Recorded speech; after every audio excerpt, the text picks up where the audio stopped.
guys, Victoria Paxton here. Thanks for stopping back by my YouTube channel. Excuse me. Okay, first off, the hair, the return of the hair being up. See, it's up. Yeah. Okay. Sorry, guys.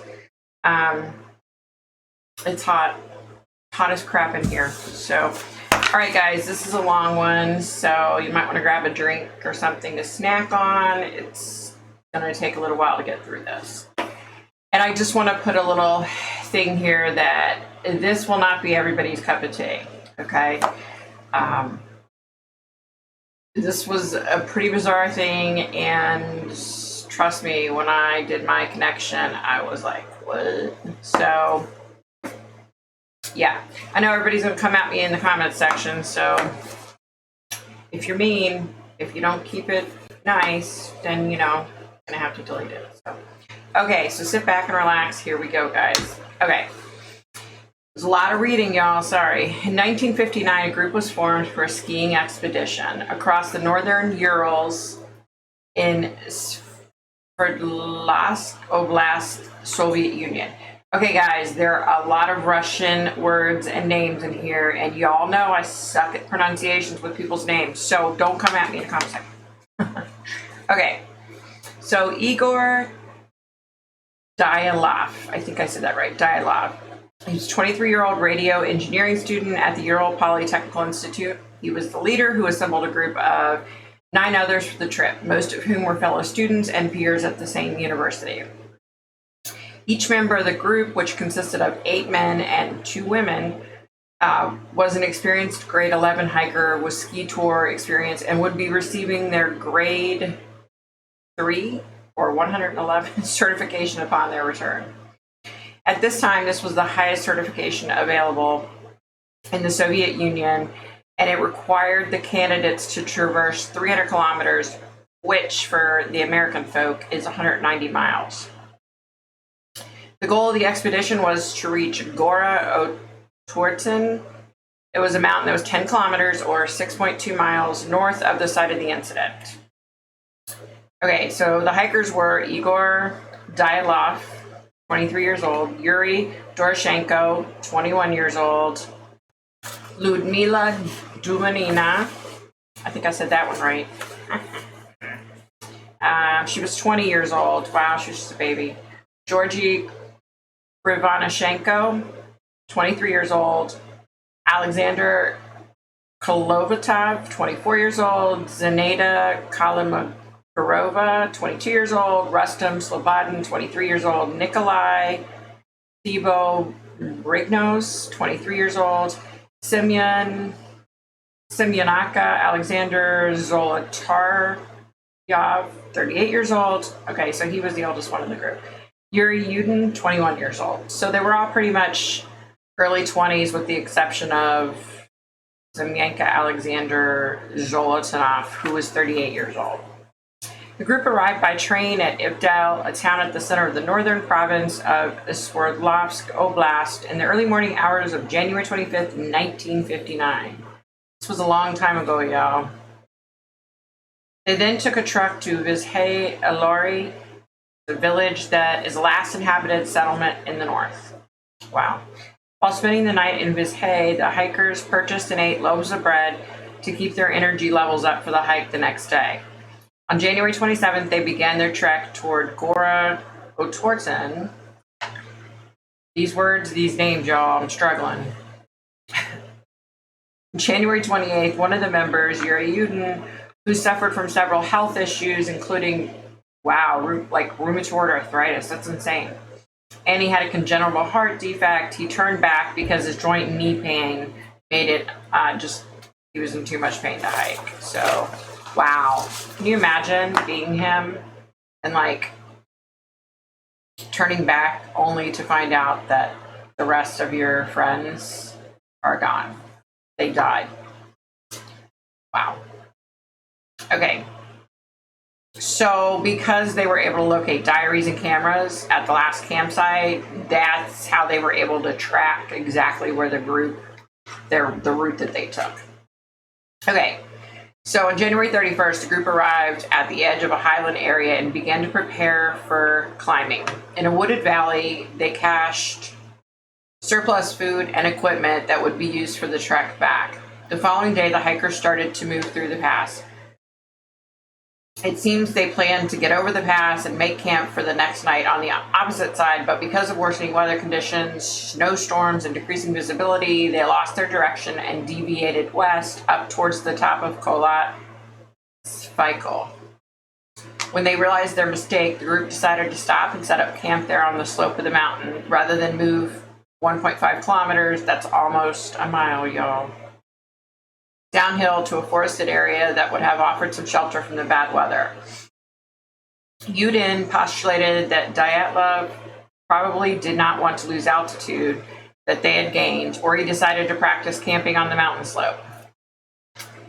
Before leaving, Dyatlov had agreed he would send a telegram to their sports club as soon as the group returned to Vizhai. It was expected that this would happen no later than February 12th, but Dyatlov had told Yudin before his departure from the group that he expected to take much longer. When the 12th passed and no message had been received, there was no immediate reaction, as delays of a few days were common with such expeditions. On February 20th, relatives of the hikers demanded a rescue operation, and the head of the institute sent the first of the rescue groups, consisting of volunteers, students, and teachers. Wow. This was like a tough hike, y'all. They're just sending random people out there. Later, the Army and military forces became involved, with planes and helicopters being ordered to join the rescue operation. Well, thank you.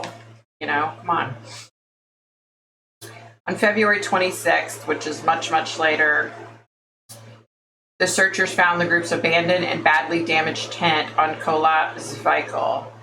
The campsite baffled the search party. Mikhail Sharvin, the student who found the tent, said the tent was half torn down and covered with snow. It was empty, and all the group's belongings and shoes had been left behind. Investigators said that the tent had been cut open from the inside.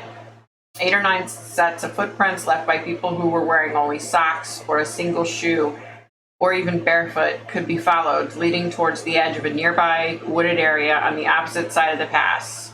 1.5 kilometers, which is 0.93 miles, to the northeast. However, after 500 meters, 1,600 feet, people, these tracks were covered with snow. At the forest edge, under a large Siberian pine, the searchers found the visible remains of a small fire. There were the first 2 bodies, those of Revenishenko and Doroshenko, shoeless and dressed only in their underwear. The branches on the tree were broken up to 5 meters high, suggesting that one of the skiers had climbed up to look for something, perhaps their camp. Between the pine and the camp searchers, 3 more bodies were found: Dyatlov, Kolonik, Browett, and Slobodin, who seemed to have died in poses suggesting that they were attempting to return to the camp. Wow. They were found separately at distances of 300, 480, and 630 meters from the tree. They were spaced out pretty far. Finding the remaining 4 travelers took more than 2 months. Holy cow.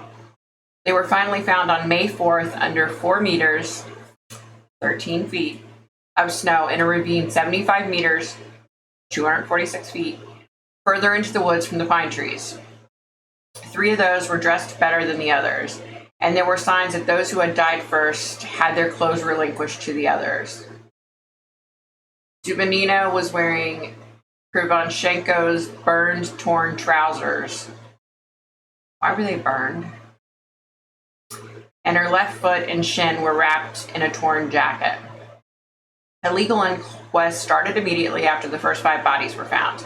A medical examiner found no injuries that might have led to their deaths, and it was eventually concluded that they had all died of hypothermia. Slobodin had a small crack in his skull, but it was not thought to be a fatal wound.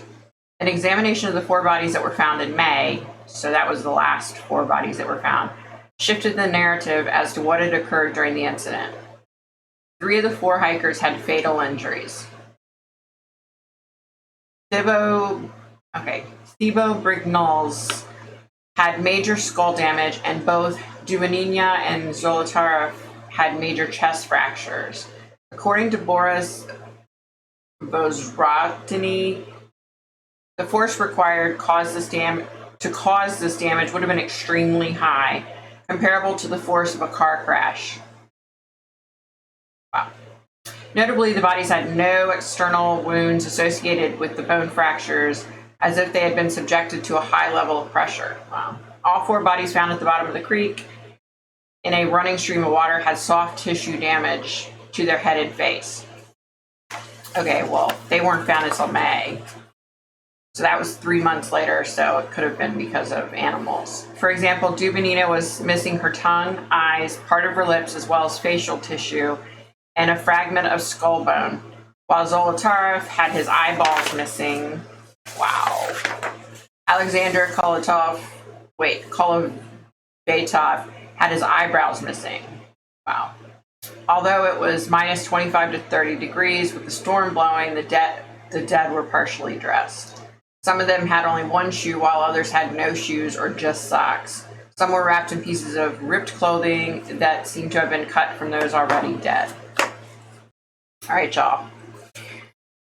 So, out of all those people, I tried to connect with each and every one of them, and I wasn't able to connect with anyone until Ludmila Dubinina came through.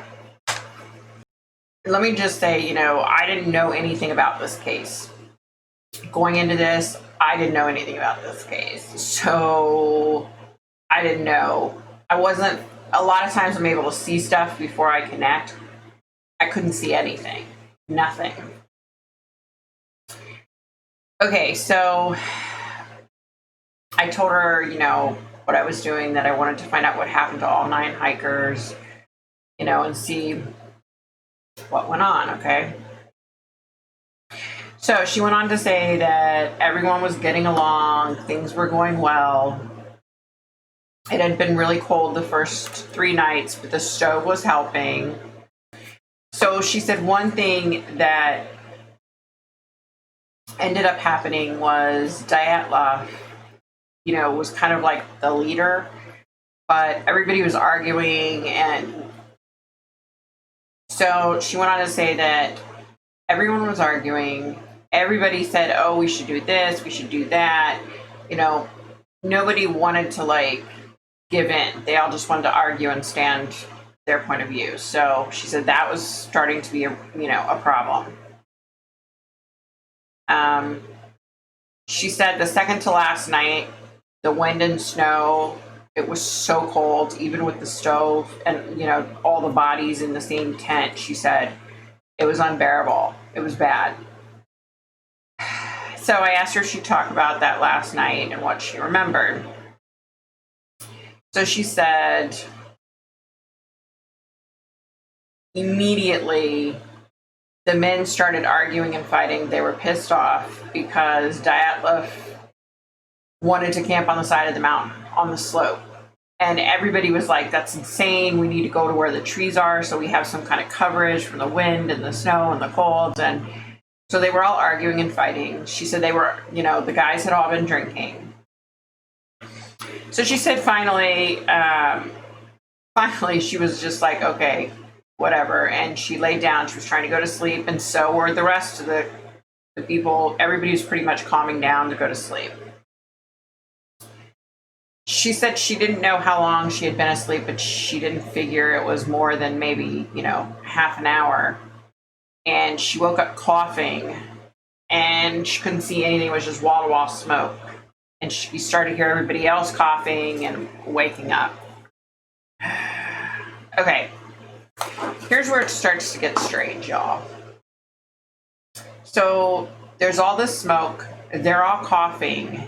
And she said, she felt like it had something to do with probably with the alcohol, that the guys were it's like they were not thinking straight. They weren't really coherent at first because they were all talking about, we got to get out of here, And she said then they started hearing this really strange noise above them. And she said it wasn't anything she had ever heard before. And she said it quieted like in an instant. Everybody stopped coughing and talking, and everybody was like, what in the heck is that? And they were asking each other, what is that? Oh my gosh, what is that? Some bizarre noise, okay?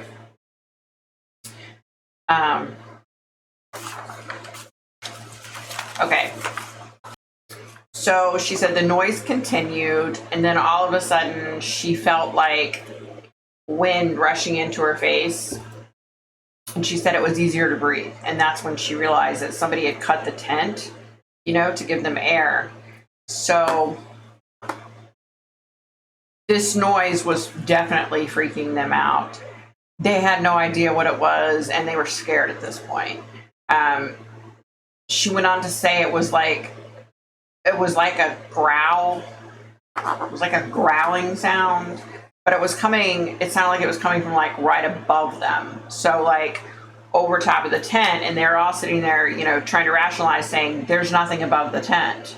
We're on the side of a mountain. There's nothing above the tent other than the air in the sky. So they were trying to rationalize, but they're like, what in the heck is this noise? Okay. So she said, all of a sudden, the next thing she knows is they were all saying, okay, we got to go. We got to go. We're going to die because we can't breathe, and we don't know what this noise is, but we got to go. So she said they all got up and took off with what they were wearing, and that was about it. They didn't have a lot of time to grab anything, not to mention they couldn't see because of the smoke. Okay, so they're climbing out of the tent. They're freezing cold. She said, was describing like she never felt that cold in her life, that it was just horrid. One of the guys, Yuri, said, we need to get to the woods and we need to start a fire now. So she said, keep in mind, we're disoriented. The smoke was all in the tent. We're hearing that loud noise, which consequently stopped when they were climbing out of the tent. The growling noise stopped. Okay. So they were like, yeah, we need fire. So they were heading to the wooded area. They're on the side of the mountain. So, so mountains like this, obviously. So they're on this side, and they have to get like, say, over here. So she said, they all ran, and then the guys started getting a fire together. They were able to light a fire. So she went on to say that the fire, in fact, got lit, and they were all kind of like cowering around it together, like trying to keep each other warm because it was so damn cold. And she said all of a sudden they started hearing the growling sounds above them again. Okay. And then they start seeing these strange lights, and the lights were like in the sky and all around them, but yet they knew that there was no way there was any lighting around them because they were the only ones out in the middle of nowhere. So she said, everybody, again, we were scared to death. She kept talking about how scared they all were. Like she said, here we had hiked all this way and we'd been in the cold, but we were scared to death, literally. Then they started hearing a few other strange noises that they didn't know what the heck it was. And at this point, they didn't know what to do. So they're all cowering over this fire, trying to stay warm. And they start hearing all these different noises and seeing all these lights, and they just scatter. She said, before we know it, we all scattered. She said none of us were dressed appropriately. None of us had our boots or our jackets on. We didn't, we had like nothing on, basically. So she went on to say that they're scattering, and she can hear the guys, everybody else. She can hear everybody like scattering, and the guys weren't making any sense. And she said, I didn't understand why they weren't making any sense. She kept thinking maybe it's because of the alcohol, maybe that's what it is, because they're drunk. But she said they had drank before, and she'd never seen them act this crazy. They were just not making sense, and yeah. So then she said it went from bad to worse. She began to, y'all, I don't know what to think of this. I'm just going to tell you what she said, because she said, you know, when I told her why I wanted to talk to her, she said it's very strange, you know, it's bizarre. So sorry guys, but I'm gonna put all this in there, okay?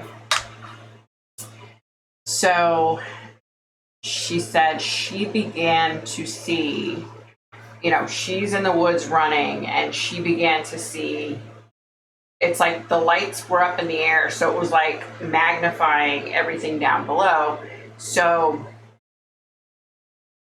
she began to see, okay, she described this thing as like 8 foot tall, looked like an ape, but it was like a man, in that its body looked like a man, but it was covered in hair. She said she saw him clear as day when the trees near her were illuminated by these strange lights above. And he was just staring at her, like watching her. And she was like screaming at the top of her lungs to everybody else that there's this monster over here.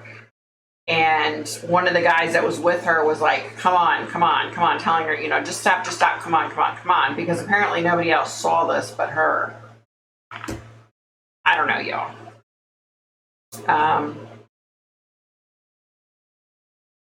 So she said, excuse me, she was running, she was trying to keep up with the other couple people in her group, and that she didn't see this weird looking monster again after that. Oh, the one thing I forgot to say. Okay, the one thing I totally forgot. She said when she saw this monster, it was making the sound like they had initially heard before above them in the tent. So like this growling, like wailing sound. But she said it was just standing there like watching her. It's not like it was advancing towards her to try to hurt her or anything. It was just like curious and watching her. Yeah.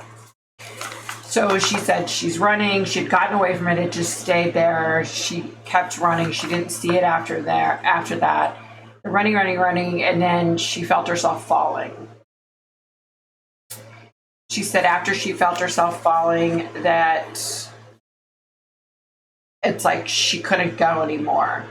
She said, I've never been that cold before. She said, I couldn't move my extremities. So literally after she fell, she couldn't move. So she said, you know, I didn't know if I broke bones or if it was just because I was so cold. She said, I just lay there and cried. And she said, she cried and she prayed and she cried and she prayed. And she said after a little while, she didn't hear anybody else. She didn't hear the other members that were near her. She didn't hear the other ones that were further down the mountain in the trees. She said she couldn't hear anybody after that. And she just quietly fell asleep, or so she thought. Yeah.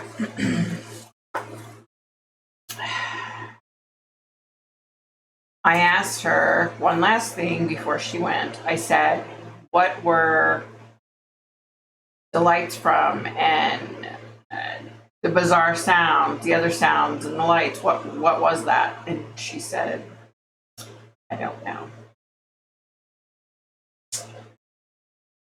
Y'all, I told you this was a strange one, and again, I get what I get from people when I communicate with spirits. I get what I get. Okay, so I don't know what to say. This was just really bizarre. You know, but I wanted to try to connect with them because, you know, it'd be nice to find out exactly what happened. And I guess we basically found out exactly what happened, but it's just bizarre. I do feel like now that maybe the reason why everybody was acting strange was maybe hypothermia as opposed to them drinking, because, you know, she had made mention that they had been really drunk before and they had never acted this way. So I think hypothermia, carbon monoxide poisoning with all the smoke filling in the tent. I mean, it could be a little bit of everything. But as for seeing this monster looking thing and the lights and the sounds, she was really convincing, like it wasn't just her that was aware of, the sounds and everything and the lights. So yeah, I don't know, y'all. That was a strange one for sure. Okay, guys, be nice, be kind, do whatever you got to do to get by. Tough times right now, and I'm thinking of all of you, and I hope everyone's doing good.